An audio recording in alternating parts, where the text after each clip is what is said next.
नमस्कार, मैं हूं सुचिस्मिता और आप देख रहे हैं खबर अब तक। आइए रुक करते हैं सुर्खियों की ओर। हजारीबाग में नगर निगम की बड़ी कार्रवाई, अतिक्रमण और प्लास्टिक चेकिंग अभियान तेज।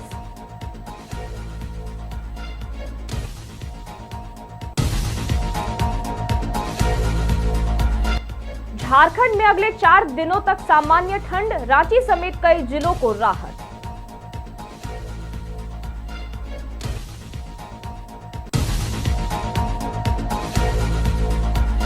आसनसोल में दिल दहला देने वाली वारदात, बेटे ने ही मां की ली जान।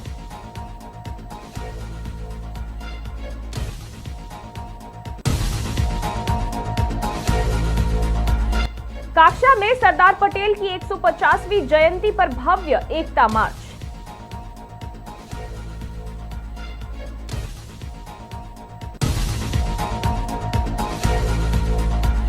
इंदिरा गांधी की जयंती, देश भर में श्रद्धांजलि। खड़गे, सोनिया, राहुल ने शक्ति स्थल पर दी श्रद्धांजलि। पीएम मोदी ने भी किया ट्वीट। अब बढ़ते हैं विस्तारित खबरों की ओर। हजारीबाग में नगर निगम की टीम ने बुधवार को शहर के कई चौक चौराहे पर अतिक्रमण हटाने और प्लास्टिक चेकिंग अभियान चलाया। अभियान के दौरान सिंगल यूज प्लास्टिक रखने वाले दुकानदारों पर जुर्माना लगाया गया और स्पष्ट निर्देश दिए गए कि केवल 90 माइक्रोन से अधिक की प्लास्टिक की इस्तेमाल करनी चाहिए। स्थानीय लोगों ने नगर निगम की इस नियमित कार्रवाई को सराहा। सहायक नगर आयुक्त अनिल कुमार पांडे ने जानकारी दी कि प्लास्टिक जांच के साथ साथ अतिक्रमण पर भी कड़ी कार्रवाई जारी है। वहीं अवैध रूप से बने शेड और दुकानों को हटाने का निर्देश दिया जा रहा है, क्योंकि इससे सड़क जाम और भूमि अतिक्रमण की समस्या बढ़ रही है।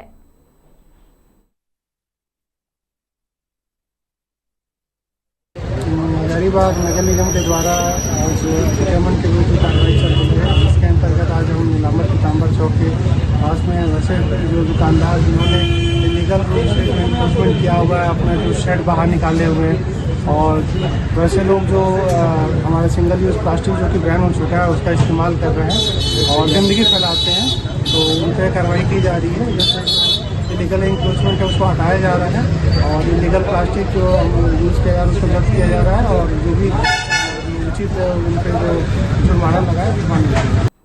झारखंड में अगले 4 दिनों तक सामान्य ठंड रहने का अनुमान है। रांची समेत कई जिलों में सर्दी से राहत मिल सकती है। पिछले 24 घंटों में तापमान में 2 डिग्री की बढ़ोतरी दर्ज हुई है, लेकिन आने वाले दिनों में पारा 3 से 5 डिग्री तक गिर सकता है। रांची में न्यूनतम तापमान 14 और अधिकतम तापमान 28 से 29 डिग्री तक रह सकता है। मौसम विभाग के मुताबिक सर्द हवाएं कमजोर हैं और बंगाल की खाड़ी में बने निम्न दबाव के कारण हल्के बादल छा सकते हैं, जिससे कुछ इलाकों में तापमान बढ़ सकता है। वहीं आसनसोल के कुल्टी इलाके में मंगलवार देर रात एक हैरान कर देने वाली घटना सामने आई। एलसी मोड़ के पास एक बेटे ने अपनी ही मां की बेरहमी से हत्या कर दी। मृतका 45 वर्षीय सुशीला सिन्हा बताई गई है। सूत्रों के मुताबिक रात में किसी बात को लेकर हुए विवाद के दौरान बेटा विशाल सिन्हा ने मां के सिर पर भारी वस्तु से हमला कर दिया, जिससे उनकी मौके पर ही मौत हो गई। घटना की जानकारी मिलते ही कुल्टी थाना पुलिस ने मौके पर पहुंचकर शव को पोस्टमार्टम के लिए आसनसोल जिला अस्पताल भिजवाया और आरोपी बेटे को हिरासत में ले लिया। फिलहाल हत्या की असली वजह स्पष्ट नहीं हुई है। पुलिस पूरे मामले की जांच कर रही है।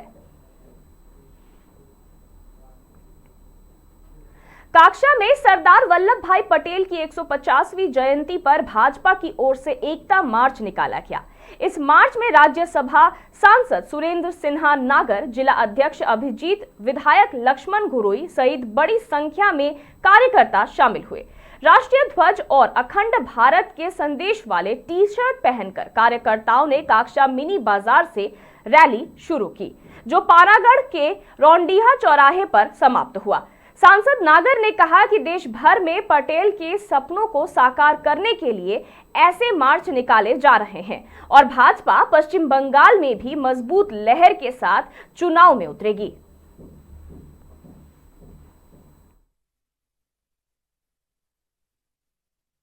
আজকের প্রোগ্রামটা কি আছে? আমাদের আজকে এই পানাগড়ের এই মিনি বাজার এখান থেকে শুরু হয়ে পানাগড় পর্যন্ত এটা একটা একতা যাত্রা। সারা ভারতবর্ষে এই একতা যাত্রা হচ্ছে, পশ্চিমবাংলাতেও একতা যাত্রা আমরা করছি।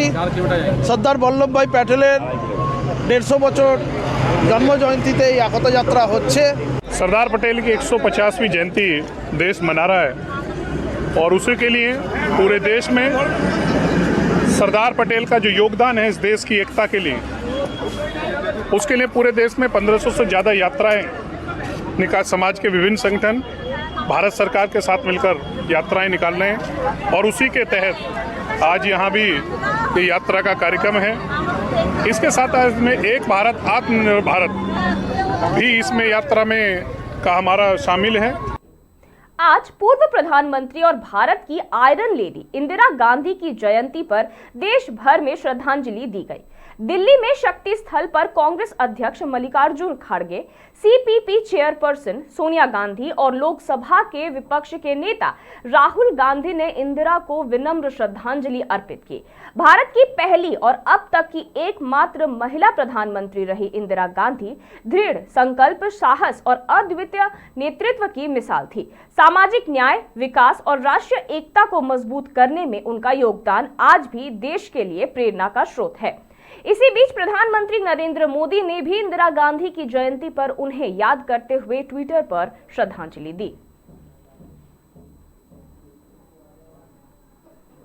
वहीं काक्षा में 72वां अखिल भारतीय समवाय सप्ताह उत्साहपूर्वक मनाया गया। इस अवसर पर सोनालिका समवाय समिति की पहल पर बीरूडीहा की एक विशेष विचार विमर्श बैठक आयोजित की गई, जिसमें केंद्रीय कोऑपरेटिव बैंक के अधिकारियों, स्थानीय किसानों और मिल मालिकों ने भाग लिया। बैठक में किसानों ने हित में महत्वपूर्ण मुद्दों पर चर्चा हुई। जानकारी देते हुए बैंक अध्यक्ष उत्तम मुखर्जी ने बताया कि समवाय सदस्यों को मिलने वाले सभी लाभों को विस्तार से जानकारी दी गई। साथ ही यह भी बताया गया कि कैसे किसान समवाय समिति से कृषि ऋण लेकर आधुनिक तकनीक के लाभ बेहतर खेती कर सकते हैं। अधिकारियों ने ग्रामीणों को बैंकिंग सेवाओं से जुड़ने और सहकारिता आंदोलन को मजबूत बनाए रखने के लिए प्रेरित किया।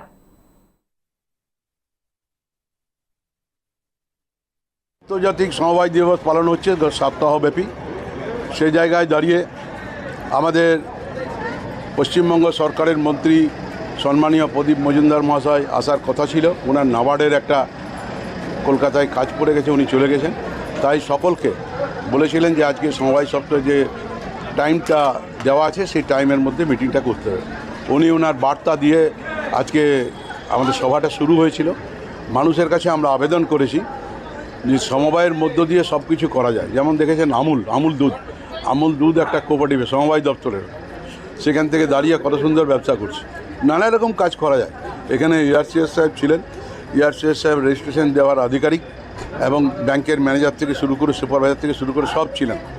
আরেকজন পঞ্চায়েত সমিতির সভাপতি ছিলেন, তিনি বিভিন্ন দপ্তরে যে প্রজেক্টগুলো আছে সেই প্রজেক্টগুলো যদি চালু করান, অনেক রাজ্য সরকার যে বাংলার মা মমতা বন্দ্যোপাধ্যায় যে প্রতিষ্ঠিত হয়েছেন এমনি এমনি।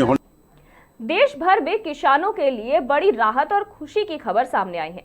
प्रधानमंत्री नरेंद्र मोदी बुधवार को पीएम किसान सम्मान निधि योजना की 21वीं किस्त जारी करेंगे। इस मौके पर पीएम देश के करोड़ों किसानों को संबोधित भी करेंगे। सरकार की ओर से बताया गया है कि यह कार्यक्रम देश भर के मंदिरों, कृषि विश्वविद्यालयों, जिला कार्यालयों और विभिन्न सामुदायिक केंद्रों में आयोजित किया जाएगा। यहाँ किसानों की किस्त की राशि सीधे उनके खातों में भेजी जाएगी। कार्यक्रम को लेकर कृषि मंत्री शिवराज सिंह चौहान ने एक वीडियो संदेश जारी कर किसानों से अधिक संख्या में जुड़ने की अपील की है। उन्होंने कहा कि पीएम किसान योजना किसानों की आय बढ़ाने और उनकी आर्थिक मजबूती के लिए एक महत्वपूर्ण कदम है, इसलिए सभी किसान इस कार्यक्रम को जरूर देखें। आप भी सुनिए कृषि मंत्री ने क्या कुछ कहा। हमारे प्रिय प्रधानमंत्री श्रीमान नरेंद्र मोदी जी 19 नवंबर बुधवार को दोपहर 1:30 बजे किसान भाइयों और बहनों के खाते में किसान सम्मान निधि की राशि डालेंगे। 9 करोड़ किसानों के खाते में 18,000 करोड़ रुपए की राशि अंतरित की जाएगी। इसके पहले प्राकृतिक आपदा से पीड़ित राज्यों में हिमाचल प्रदेश, पंजाब, उत्तराखंड, जम्मू कश्मीर के किसानों के खातों में पहले ही राशि अंतरित की जा चुकी है। इस अवसर पर प्रधानमंत्री जी आपको संबोधित भी करेंगे और ये दिन प्रधानमंत्री किसान उत्सव दिवस के रूप में मनाया जाएगा। मेरी आपसे अपील है, प्रधानमंत्री जी को सुनने। खबर अब तक में फिलहाल इतना ही। और खबरों के लिए देखते रहिए मिरर मीडिया।